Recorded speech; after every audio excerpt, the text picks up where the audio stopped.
Number Savitri व्रत पालन करने विवाहिता महिला माने कदापि कला वस्त्र परिधान करने उचित नुहे कारण कला वस्त्र नकारात्मक शक्तिर प्रतीक होता है।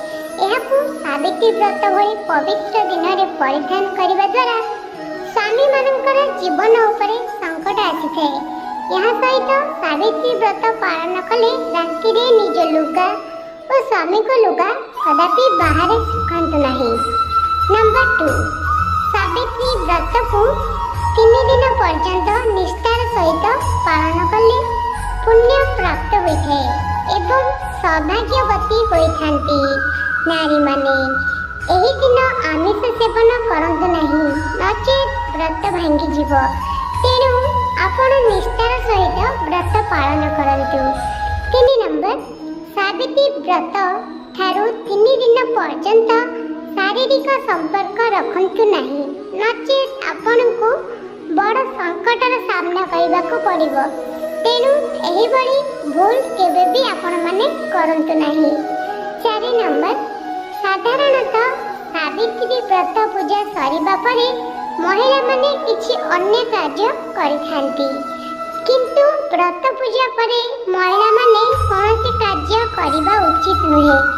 आपण माने सेही दिन विश्राम करंतु। 5 नंबर जदि आपणकर कौनसी संपर्कीयक मृत्यु होइछि ताहाले आपण व्रत करंतु नहीं नचेत जदि आपणक घरे नवजात शिशुर जन्म होइछि ताहाले मध्ये आपण सावित्री ओषा करंतु नहीं नचेत आपणको अनेक समस्यार सामना करबाको पड़ी पारे। तेणु एही भली भूल आपण माने करंतु नहीं। 6 नंबर बट सावित्री व्रत रे कला कपड़ा भूल रे भी धारण करिबे नहीं कारण एही दिन शनि जयंती भी अटे। शनि महाराज को कला कपड़ा बिल्कुल भी पसंद नुहे। एमिति रे सुहागिनी महिला मानक पई कला कपड़ा अशुभ माना जाए। यह सहित एही दिन धड़ा कपड़ा भी भूल रे पिंधिबे नहीं। एही दिन आपण को लाल कपड़ा पिंधिबा उचित। यह द्वारा सावित्री मां प्रसन्न होई अखंड सौभाग्यवतीर आशीर्वाद देथांती। 7 नंबर एही दिन यथा संभव सिंगार आदिर दान करंतु। एमिति कले स्वामी को ऊपर केबे भी कष्ट आसीबो नहीं। मां सावित्री प्रसन्न होइथांती किंतु मने रखंतु निजर मेकअप जिनिस दान करिवे नहीं किणी किछि नुवा जिनिस दान करिवे। एमिति कले धनर वृद्धि होइଥାଏ। 8 नंबर बट सावित्री व्रत रखुथिबा महिला मानकु लूणर सेवन करिबा उचित नुहे। 9 नंबर ए दिन घरे कौनसी भी सदस्य को माछ मांस एवं मदर सेवन करिबा उचित नुहे। एही दिन संभव करिबा मध्य उचित नुहे। 10 नंबर मुखर खराब कथा बाहर करिबा उचित नुहे। 11 नंबर एही दिन बेसी समय सोइबा उचित नुहे घोर पाप लगी थे। एमिति कले स्वामी मानकर आयुष कम होई थे। 12 नंबर एही दिन आपण सूर्य उदय हेबा पूर्व उठी जांतु मां सावित्री होइथांती प्रसन्न। 13 नंबर शास्त्र अनुसार बट सावित्री व्रत दिन तथा करवा चौथ दिन आपण स्वामी पई जो व्रत रखिछंती तो सेति पई निज मथारे सिंदूर अल्प टिके लंबा लगांतु। एमिति कले स्वामी को आयुष बढ़ी थाए। मथारे कम सिंदूर लगाइले स्वामी को आयुष भी कम होई थाए तो सेति पई आपण माने सेही दिन सिंदूर मथारे टिके अधिक लगांतु। 14 नंबर बट सावित्री व्रत दिन लाल फूल अर्पण करबा उचित। एमिति कले सुख शांति बनी रही थाए।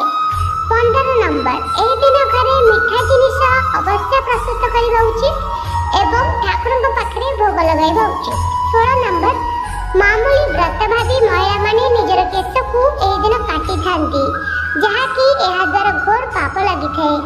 एमिति कले स्वामी को मृत्यु निकट भविष्य रे शीघ्र होई जाय थाए।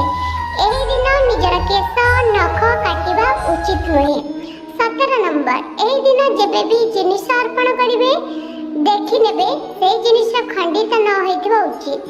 कोनोसी भी जिनिस भंगा फटा होई नथिबा दरकार। 18 नंबर धड़ा कला एवं नील चूड़ी एवं भांगी जाइथिबा चूड़ी भूल रे भी पिंधिबा उचित होए। घोर पाप लगी एवं व्रत भांगी जाए। 19 नंबर एही दिन मंगलसूत्र पिंधिबा को भूलंतु नहीं, नचेत आपणक व्रत पूरा मना जाए नहीं। 20 नंबर चैनल को जदि एजाए सब्सक्राइब करना ताले सब्सक्राइब करके वीडियो को लाइक कर दियंतु। 21 नंबर बट सावित्री व्रत एमिति महिला माने केबे भी रखंतु नहीं। 22 नंबर जदि आपणक मन रे निज स्वामी को प्रति भावना न आसी अन्य कोनसी पुरुषक पई भावना आसे तेबे एहा आपणक चरित्र पई भल मन जाए नहीं। आचार्य चाणक्य कहती जार मन पवित्र होइते सेही भल जीवन साथी होइते एवं निजर स्वामी को ही सर्वदा प्रेम करिଥାଏ। 23 नंबर गर्भवती महिला बट सावित्री व्रत गर्भवती महिला मानक पई बहुत कठिन भरा समय होइଥାଏ। एही समय रे व्रत रखिले गर्भवती महिला मानक अनेक समस्यार सम्मुखीन होबाक पड़िଥାଏ। शास्त्र रे एहा उल्लेख नाही जे गर्भवती महिला बट सावित्री व्रत रखिबा उचित नहीं, किंतु जदि आपनक शरीर रे कमजोरी आसीଥାଏ तो एही व्रतर पालन एमिति समय रे करंतु नहीं। जदि आपण एही समय रे व्रत रखिबा चाहुचंती तेबे डाक्टर का परामर्श निश्चिंत नियंतु। 24 नंबर शास्त्र अनुसार किछि नियम एमिति अछि जोंकि स्वामी स्त्री को एका सहित रहिबा उचित। जो स्वामी स्त्री सात फेरा न नहीं अर्थात विवाह न करी एका सहित रहउचंती तो एमिति महिला को ए व्रत रखिबा उचित नुहे। एमिति व्रत रखिले एहा अशुभ हेबा सहित कलंकित मध्य हो जाए।